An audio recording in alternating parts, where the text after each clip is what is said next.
Hey guys, it's Madison with Higher Vibrations News, and today I'll be chatting with video game developer and YouTuber Justin6. Let's give him a call. What's up, Justin? How are you? I'm great. How are you? I'm doing good. So tell me a little bit about yourself and what you do. Yeah, so I'm Justin. I go by Justin6 online. I'm doing YouTube, which is how we met. I asked you to be on my podcast.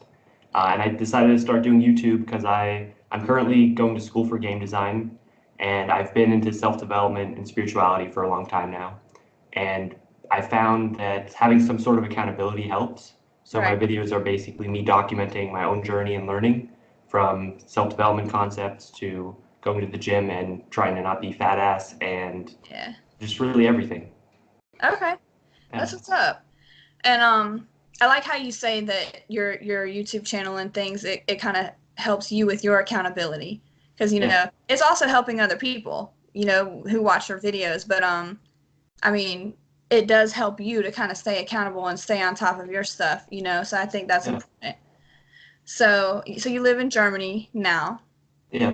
I'm living in Berlin studying game design, but I grew up in California Okay, and yeah, I've awesome. traveled a lot.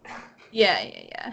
So that's cool that you've traveled a lot. And so tell me like what kind of things have you learned from traveling and being in other countries?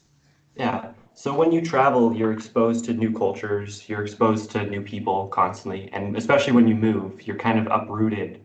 And if you live in one place, it's a lot easier, I think, to just stay the same. Right. But if you're moving somewhere, you're forced to change because you can't hang on to the old habits. You literally cannot go to the same store every day. You can't talk to the same people. I mean, technically you can with the phone, but it's not the same. Yeah. Uh, so you're forced to sort of expand. Um, and because I've not really lived anywhere longer that I can remember than 4 years, Mhm. I've kind of been forced to do that to the extreme of like constantly needing to meet new people, get along with new people, new cultures, new foods. And that's kind of forced me to learn how to change. And Okay. because we all have to change because life is change, I think it's good to be able to consciously change instead of unconsciously changing in ways maybe we don't want to. Right. Okay. I like that. So you create video games. That's what you're studying and stuff. And I think that's awesome because you know, people there's everyone likes different things, you know what I mean? Yeah. And like I like to read and that's how I take in my information, but a lot of people like to watch things and a lot of people like to play video games and stuff. So, um are there certain like concepts that you like to include in the games that you create or that you plan to? Like what are your goals? Do you have certain goals when it comes to video Yeah. game design? Yeah, so my long-term goal is I've pretty much always known that I want to make games as an indie developer, so not work for a big company, so that I have Right. full creative control because I want to I want my games to have some sort of a positive impact, or at least I want to be trying to. Like Definitely. all we can really do is try, but I would like for my games to sort of um, include the concepts that have helped me in life and include things that I'm learning and as I go through life Right. and to try and expose those to people that play my games. But in a but I also want them to be fun. I want them to be something that people can play and not feel like they're getting preached to, not feel like they're being forced to learn something Definitely. or like have their mind like be attacked, you know? Yeah. Because certain times media that's created to help just kind of comes across condescending and because of how like in your face it is. And Yeah. I think video games, because they're like, there's definitely a line to walk. Like movies are more passive, I think, Right. with the way that you interact with them, because you can just kind of do whatever while you're watching a movie. But video games force you to interact with them. So to a degree, because there's that like extra layer of interactivity, you're more engaged with the content. So I Right. think it almost has to be even more subtle in how and what I'm delivering. So Okay. I'll be interested to like learn how to do that kind of. Yeah. That's awesome. I love that. So, from looking at some of your posts, you often have enlightening captions, and I think some of them come from books and stuff. So, tell me how your interest in spirituality began, and what kind of books or tools, or were there people or anything that kind of like helped you along your spiritual journey? Yeah. So when I was younger, I had it was when I moved to Germany actually for the like third time or something.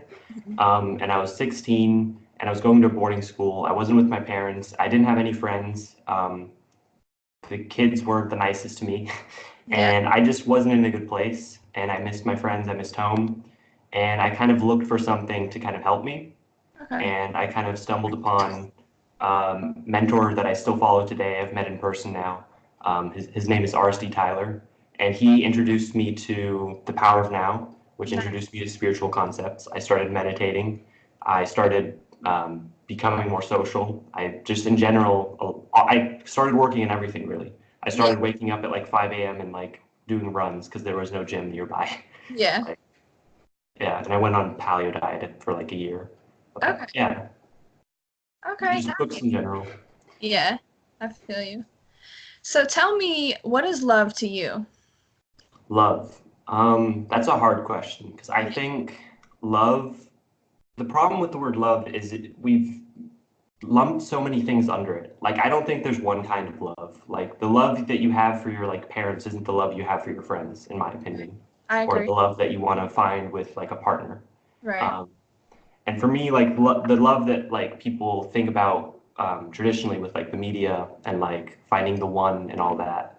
Um, that kind of love is about intimacy and about not only like I think chemistry is important and like finding that like tension, the like sexual tension is important. That's But right. beyond that, like that'll like ebb and flow. But Yeah. you need to like build like a real solid connection and like level of intimacy and getting to know each other in a way that I think you should be more comfortable with that person than you are with yourself. Like you should be able to be totally yourself and not ashamed of anything and feel comfortable saying anything. But you Right. can't, the problem is you can't do that from the beginning. Like No. to a Yeah. degree, you can do that to the beginning, but there's layers, right? Like you should always be honest, even from the beginning, because there's no point in trying to be someone you're not. That's Like right. you should be yourself, I think is terrible advice because it's not actionable. If you tell someone be yourself, most people aren't self-aware enough to be themselves. True. This is true. And they use it as an excuse to be shy. They use it as an excuse not to talk to people, and then maybe not meet the person that would be really great with them. Yeah. Um, but I think at the end of the day, it's a cliche because it is true at its core. We do need to be as honest as we can with ourselves and then with the people that we want to find love with and intimacy. Yeah. But Okay. yeah, that's my little rant. I love that answer. I love that answer. I like to ask that question because everyone has a different answer, but it's like each answer is enlightening. You know what I mean? Yeah. So I like that one. What areas do you feel like we are lacking as a human race? Yeah, that's hard. I think the problem with that is people are so different. Yeah. And like I guess there's problems that we're facing like all together, but those problems aren't necessarily ones that we all face on an individual level. True. And for me personally, I think it's almost a problem when we try to tackle the big issues before tackling ourselves. Like Okay. I think everyone's trying to go like on these crusades and like fix everything as sometimes as an escape because they can't face themselves. And Right.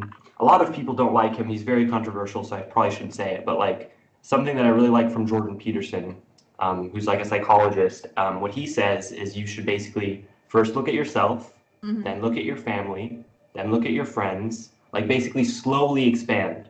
Because Yeah. if you go straight to I'm gonna like save the environment, but Right. you're like poor and like can just do like little volunteering, you're having less of an impact than if you first worked on yourself.